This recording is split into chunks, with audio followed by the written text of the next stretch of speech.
In our last video, we looked at the impact of each player on the Lakers if they won a championship.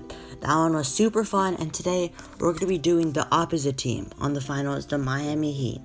The Heat have had a very interesting ride to the finals. They missed the playoffs like the Lakers last year, and then they signed Jimmy Butler. Before in the offseason, they signed Jimmy Butler.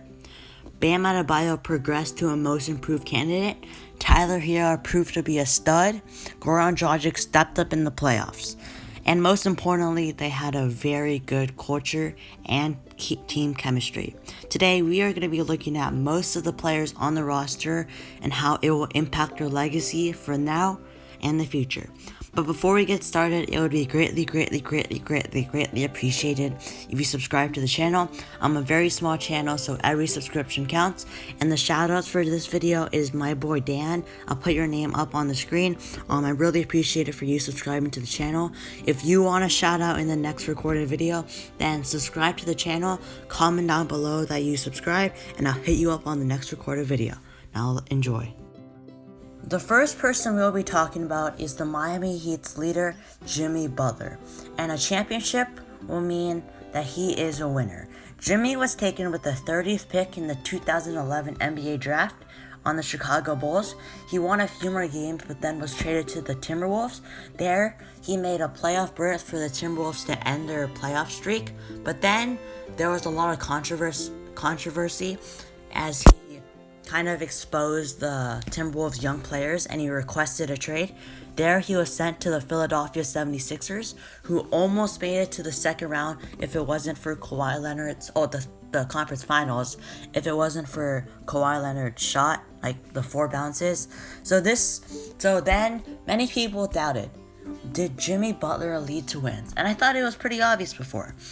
Timberwolves didn't make the playoffs. Add Jimmy Butler, they made the playoffs. And they would have got higher than the 8th seed if Jimmy Butler did not get injured. To the Sixers, they were kind of struggling. Jimmy Butler added to the team. They almost made it to the conference finals and almost beat the eventual champions.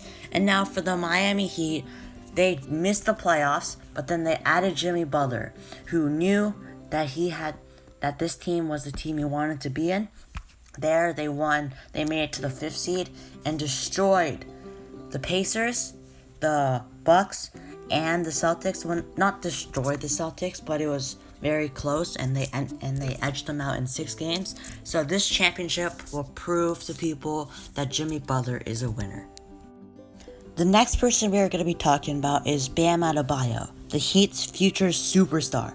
Now, Bam had a pretty average first 2 years. In his rookie year, he didn't have much playing time, but in the second year, Hassan Whiteside got injured. Therefore, Bam Adebayo became the starter, and when Hassan Whiteside came back, the coach Eric Spoelstra decided to start Bam.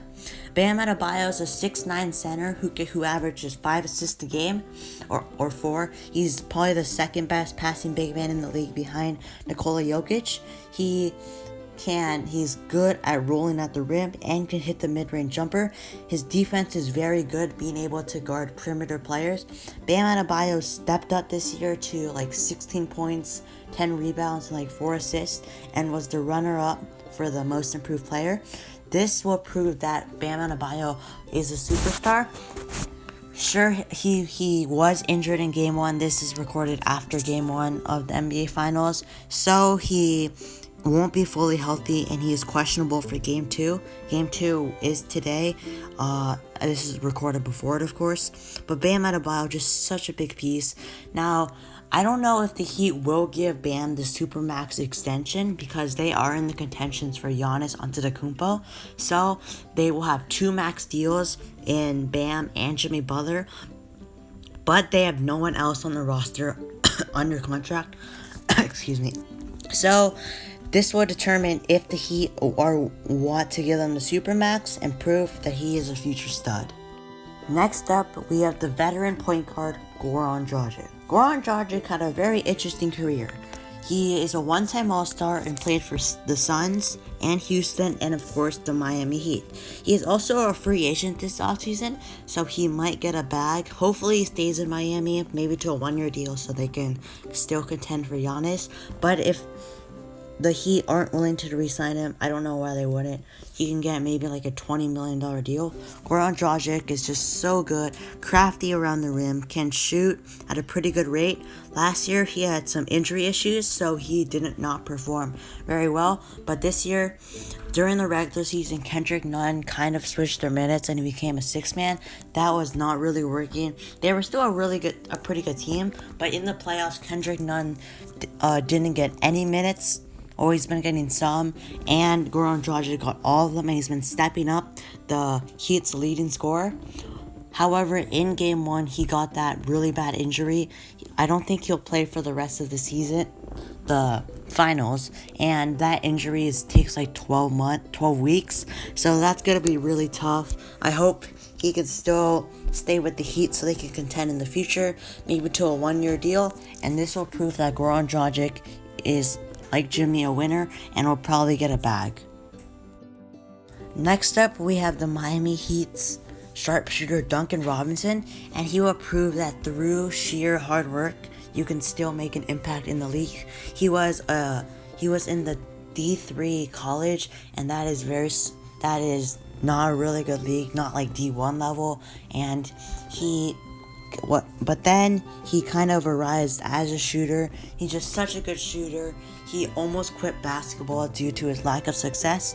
He was undrafted, and the Heat knew when they saw him that a sharpshooter in 2020 is very good, as many teams are now taking more three-point shots because 3 is bigger than 2. Duncan Robinson is just so good. His defense is average, but his shooting, he's just a flamethrower, and this will prove that through hard work, you can still make an impact. Next up, we have the rookie Tyler Herro, and this will prove that he is an emerging sharpshooting franchise shooting guard of the Miami Heat for the future.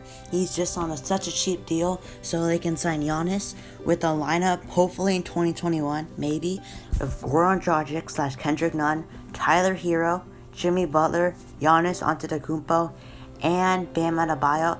That's definitely a contender in the Eastern Conference. Tyler Herro was just looked at as not a very good prospect, and was projected to be in the late teens to early 20s. I made a video about it on the 5 future stars. I'll put it up somewhere on the screen, and I put him on the list over the likes of RJ Barrett. Tyler Herro is just such a good shooter, but he's also 6'5" and can score around the rim due to his deadly shot. If he pump fakes, the defender will fall for it because they know they can hit him, they can hit it, and his mid-range jumper is very good.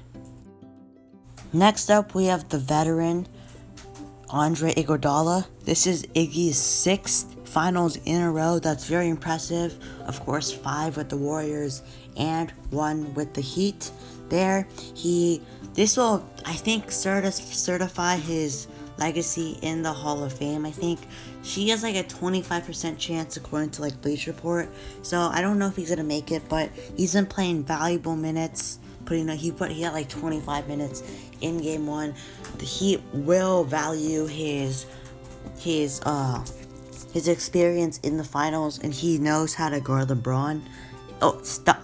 Slow down LeBron, and he has finals experience, winning, of course, with the Warriors and taking home a finals MVP. Iguodala is a good defender, can hit threes, and this might cement his legacy in the Hall of Fame. And finally, we'll be looking at the Heat's role players like Myers Leonard, Kelly Olynyk, Derrick Jones Jr., and Jay Crowder. These, and Udonis Haslem, can't forget about him. Udonis Haslem has played like over 15 years with the Miami Heat. He's been so loyal, and getting his 4th championship would be pretty good. The Heat will probably retire his jersey. Jay Crowder proves that every team, you're going to need a dog that's willing to shoot like a 3-and-D defender. Every team would want that. Kelly Olynyk gets, I think this is his 1st ring. I think it might be a 2nd. Derrick Jones Jr., the dunk contest winner. Aaron Gordon should have won it, but just that he's a good role player. And yeah, so that's gonna be the video, and I thank you all very much for watching. If you like the content, make sure to subscribe to the channel, and we'll see you all next time.